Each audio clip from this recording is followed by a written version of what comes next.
Good morning students. आज हम लोग अपना कैश फ्लो स्टेटमेंट कंटिन्यू करेंगे बीकॉम थर्ड ईयर का। इसमें बच्चों हमने लास्ट लेक्चर में पढ़ा था कि किस तरह से इनडायरेक्ट मेथड से हम कैलकुलेशन करते हैं, चाहे हमें P&L अकाउंट का नेट प्रॉफिट का बैलेंस दिया हो, ठीक है, या फिर हमें बैलेंस शीट में P&L एप्रोप्रिएशन का बैलेंस दिया हो, या फिर हमें दो P&L अकाउंट के बैलेंस दिए हो, प्रीवियस ईयर और करंट ईयर का बैलेंस शीट का बैलेंस दिया हो, और उससे हम किस तरह से हमारा इनडायरेक्ट मेथड से अपना cash from operating activities calculate करते हैं, ठीक है। अब इसी पर बेस्ड हम आज एक और प्रॉब्लम करेंगे जिसे हम इनडायरेक्ट मेथड से सॉल्व करेंगे, ठीक है।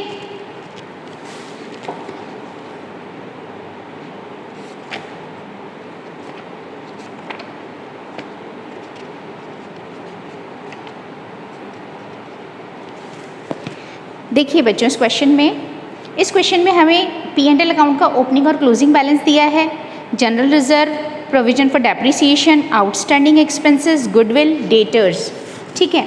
फिर उसने हमसे कहा वर्ष के दौरान 30,000 लागत की प्लांट की एक मद है जिसका पुस्तक मूल्य 18,000 था, 22,000 में बेचा गया।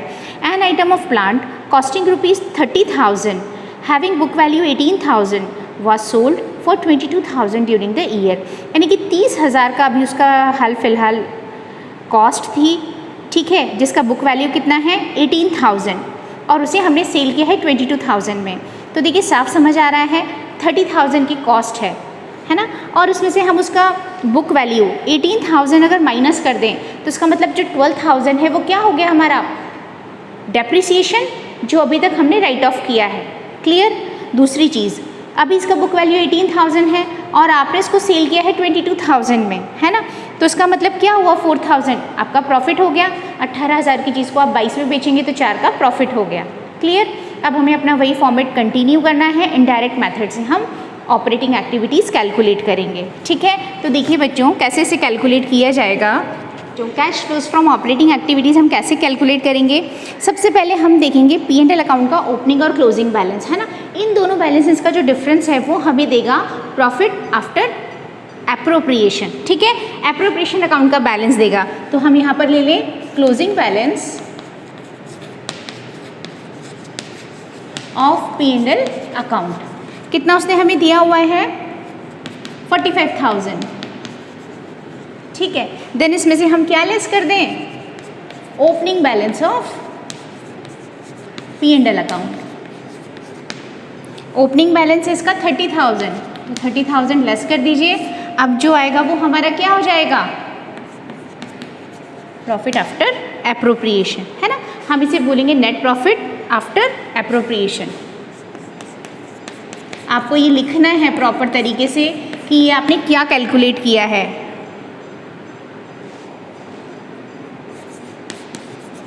Net profit of the year after appropriation that is 15,000। अब हमने बात की थी कि अगर हमने एप्रोप्रिएशन अकाउंट में कोई भी एडजस्टमेंट्स किए हैं तो हम उन्हें यहाँ डिसअलाउ कर दें अगर कुछ लेस किया है, जैसे कि ट्रांसफर टू रिजर्व्स कर दिया, डिविडेंड पेड कर दिया एंड सो ऑन। तो देखिए इस क्वेश्चन में इसमें हमें क्या दिया हुआ है, इस क्वेश्चन में उसने हमें जनरल रिजर्व दिया है जो कि 10,000 से बढ़कर 15,000 हो रहा है ना। तो उसका मतलब 5,000 कैसे बढ़ा रिजर्व, आपने अपने प्रॉफिट्स में से ट्रांसफ़र किया है, तो आप उसे 5,000 डिसअलाउ कर दीजिए। तो यहाँ पर ऐड कर देंगे हम ट्रांसफ़र टू रिजर्व्स। आप चाहें तो इसे इस तरह से यहीं पर लेस करके शो कर दीजिए 15,000 माइनस 10,000। तो वर्किंग नोट में आपको अलग से शो करने की कोई ज़रूरत नहीं है, दैट इज़ 5,000। अच्छा, इसके अलावा इस क्वेश्चन में हमें और कुछ ऐसा दिख रहा है जो कि हमें एप्रोप्रिएशन अकाउंट का आइटम है और हमने यहाँ पर उसे लेस किया हो, ऐसा कुछ भी यहाँ पर नहीं है ना। तो इसका मतलब अब जो हमारा बैलेंस आया ये क्या आ गया net profit after tax, okay. तो ये हमारा आ गया 20,000, है ना, और इसे हम क्या बोलेंगे नेट प्रॉफिट। अब आप देखिए इसमें हमें रिवर्स चलना था। हम क्या करते थे इस नेट प्रॉफिट को निकालने के बाद अगर कोई भी नॉन कैश और नॉन ऑपरेटिंग आइटम्स हैं तो उसे हम यहाँ एडजस्ट करते हैं। लाइक अगर ऐसी कोई इनकम्स हैं तो उसे लेस कर देते थे, और अगर कोई एक्सपेंसेस हैं तो उन्हें ऐड कर देंगे, डिसअलाउ कर देंगे। तो यहीं पर हमें वो करना है। तो इस नेट प्रॉफिट में आप ऐड कर दीजिए नॉन कैश एक्सपेंसेस। ठीक है, अब यहाँ पर आपके नॉन कैश एक्सपेंसेस कितने कितने हैं ज़रा देखिए बच्चों। हमें डिप्रिसिएशन अलग से नहीं दिया है, लेकिन प्रोविज़न फॉर डिप्रिसिएशन दिया है। हमारा प्रोविज़न 30 से बढ़कर 35 हो गया है ना। लेकिन केवल ये 5000 का डिप्रिसिएशन ही नहीं बढ़ा है, हमने पीछे एक असेट भी सेल की है जो कि 30,000 की थी और आज उसका बुक वैल्यू हो गया है 18,000। इसका मतलब 12,000 का जो डिप्रिसिएशन था इस बुक का वो भी यहाँ से हटा है। तो बच्चों इसके लिए आप provision for depreciation account prepare करेंगे। कैसे प्रिपेयर करेंगे देखिए, यहाँ पर मैं आपको बता रही हूँ, ये वर्किंग नोट का पार्ट है, it's a part of working note, provision for depreciation.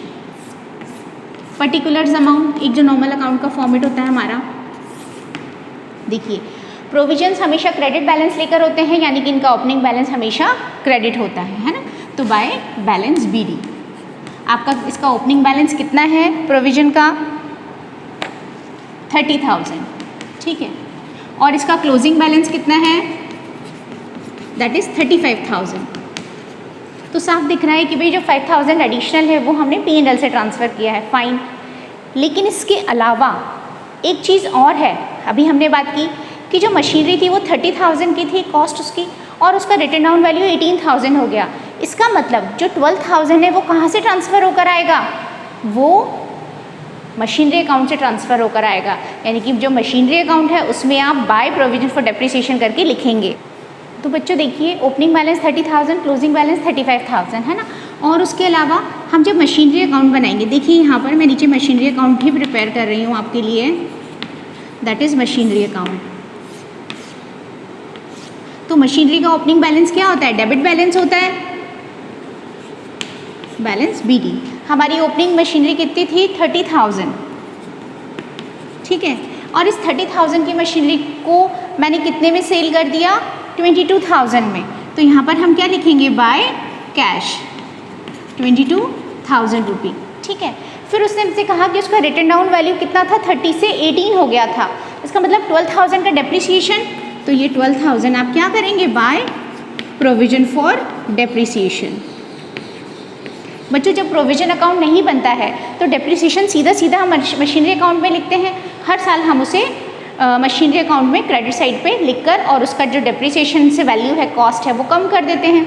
लेकिन जब आप प्रोविजन अकाउंट प्रिपेयर करते हैं तो डेप्रिसिएशन का सारा कैलकुलेशन प्रोविजन अकाउंट से मेंटेन होता है। तो अब आपकी मशीनरी है 30,000 की, है ना, और इस पर आपने 20,000 कैश सेल्स किया और 12,000 का जो डेप्रिसिएशन है वो प्रोविजन अकाउंट में ट्रांसफ़र कर दिया। अब आप देखिए इस पर आपको कितना बेनिफिट हुआ। आपने इसको 18,000 की मशीन को 22 में बेचा तो 4,000 का प्रॉफिट हो रहा है, तो आप कर देंगे टू P&L 4,000।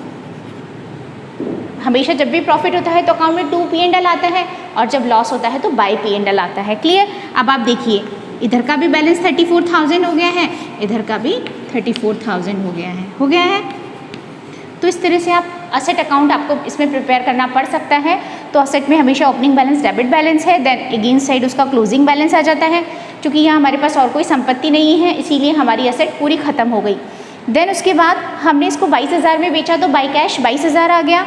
ठीक है, इस असेट पर 12,000 का डेप्रिसिएशन अब तक राइट ऑफ हो चुका है, तो आप उसको प्रोविजन अकाउंट में ट्रांसफ़र कर देंगे 12,000 से, और जो भी डिफरेंस होगा वो हमारा प्रॉफिट और लॉस होगा। या आप 2 P&L करके प्रॉफिट यहाँ एंट्री कर दीजिए तो provision for depreciation balancing figure आ जाएगा। ठीक है, तो ये हमारा मशीनरी अकाउंट है। अब यहाँ से इसकी जो ट्रांसफ़र एंट्री होगी वो कहाँ जाएगी, प्रोविजन फॉर डेप्रिसिएशन में। तो मैं इसे यहाँ पर लिख देती हूँ टू मशीनरी अकाउंट। अमाउंट कितना आया 12,000।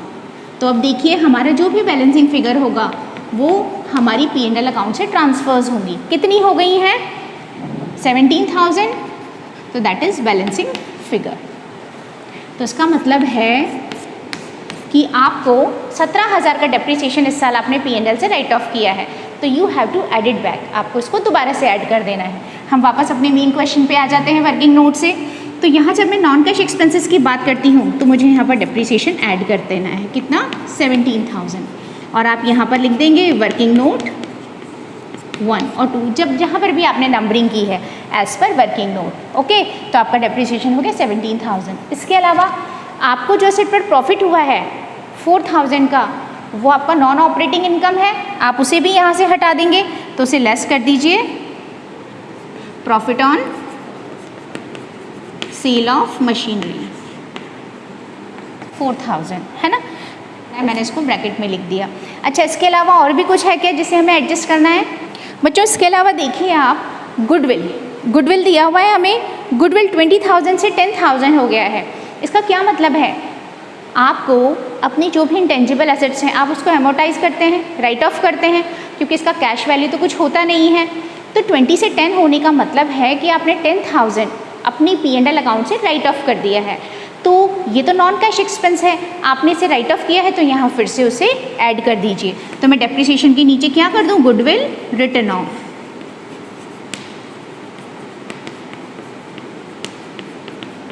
10,000 रुपये। तो ये 10,000 क्या हो जाएगा? यहाँ पर ऐड हो जाएगा, ठीक है। और इस तरीके से हमारे और कोई एक्सपेंसेस नहीं है जो कि इसमें हमें एडजस्ट करने हो, तो हमारा जो 20,000 का बैलेंस था उसमें इन तीनों का एडजस्टमेंट हम कर देंगे। 27,000 प्लस कर देंगे, 4,000 माइनस कर देंगे, और अब हमारा जो बैलेंस आया वो आ गया हमारा 43,000 रुपये, है ना। ये क्या है? हमारा operating profit before working capital changes. तो आप इसको लिख देंगे operating profit before working capital changes.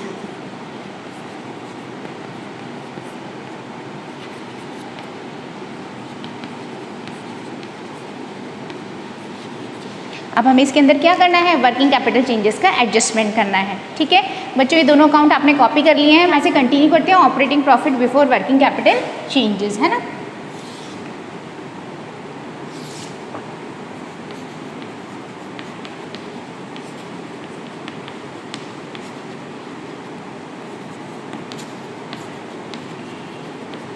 ये हमारा कितना आया था? 43,000 रुपये, ठीक है। अब इसके अंदर हमें वर्किंग कैपिटल का एडजस्टमेंट करना है। तो आप देखिए वर्किंग कैपिटल में क्या क्या है हमारे पास। वर्किंग कैपिटल में है हमारे पास आउटस्टैंडिंग एक्सपेंसेस, है ना। आउटस्टैंडिंग एक्सपेंसेस हमारी करंट लायबिलिटीज़ हैं, डेटर्स हमारी करंट एसेट्स हैं। तो देखिए हमारी लायबिलिटीज़ 5,000 से कम होकर 3,000 हो गई, तो लेस कर दें। कम हो गई तो लेस कर दीजिए, तो लेस कर देंगे आप डिक्रीज इन करंट लायबिलिटी, और इस लायबिलिटी का नाम है आउटस्टैंडिंग एक्सपेंसेस। 2,000 से कम हो गए, 2,000 लेस कर दीजिए। इसी तरह से हमारे डेटर्स हैं, डेटर्स 40 से कम होकर 30 हो गए हैं। करंट एसेट्स अगर डिक्रीज हो जाती हैं तो ऐड हो जाती हैं, तो ऐड कर दीजिए इंक्रीज इन डेटर्स 10,000। और कोई एडजस्टमेंट यहाँ पर इससे रिलेटेड नहीं है, तो अब जो भी आएगा वो हमारा क्या हो जाएगा? ऑपरेटिंग। एक्स्ट्राऑर्डिनरी आइटम भी कोई नहीं है, हम इसे बोल सकते हैं operating profit before tax.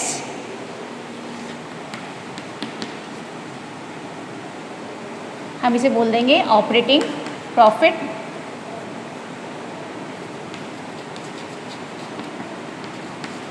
Before tax. लेकिन यहाँ पर क्वेश्चन में कोई टैक्स पेड नहीं दिया हुआ है, इट मीन्स नो टैक्सेस, तो आप यहाँ टैक्स पेड लिखकर उसको निल कर देंगे, इसको डैश कर देंगे। और अब जो हमारा फाइनल आंसर है that is cash inflows from operating activities.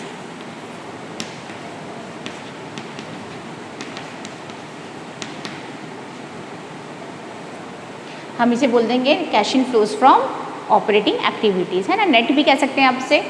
तो ये हमारा इस तरह से कैलकुलेट होगा। तो हमने क्या करना है? हमने P&L का जो दोनों का बैलेंस था उसे लेस करेंगे, तो हमारा प्रॉफिट आफ्टर एप्रोप्रिएशंस आएगा। एप्रोप्रिएशन से रिलेटेड कोई एडजस्टमेंट है तो उसको एडजस्ट कर दीजिए। अगर डेबिट साइड पे लिखा था आपने एप्रोप्रिएशन में, जैसे रिजर्व में पैसा बढ़ गया, तो यहाँ पर फिर से ऐड कर दो क्योंकि हमारा एप्रोप्रिएशन वाला पैसा है। फिर इसमें नेट प्रॉफिट में आप वही नॉन कैश और नॉन ऑपरेटिंग का एडजस्टमेंट कर देते हैं, ठीक है। देन वर्किंग कैपिटल और फिर लास्ट में टैक्स का, और इस तरीके से हमारा आ जाता है cash inflows from operating activities. I hope simple सा क्वेश्चन है, आपको क्लियर हो गया होगा। फिर भी अगर आपको कोई डाउट्स हो तो आप मुझे कमेंट्स में लिखकर बता दीजिए, ठीक है बच्चों।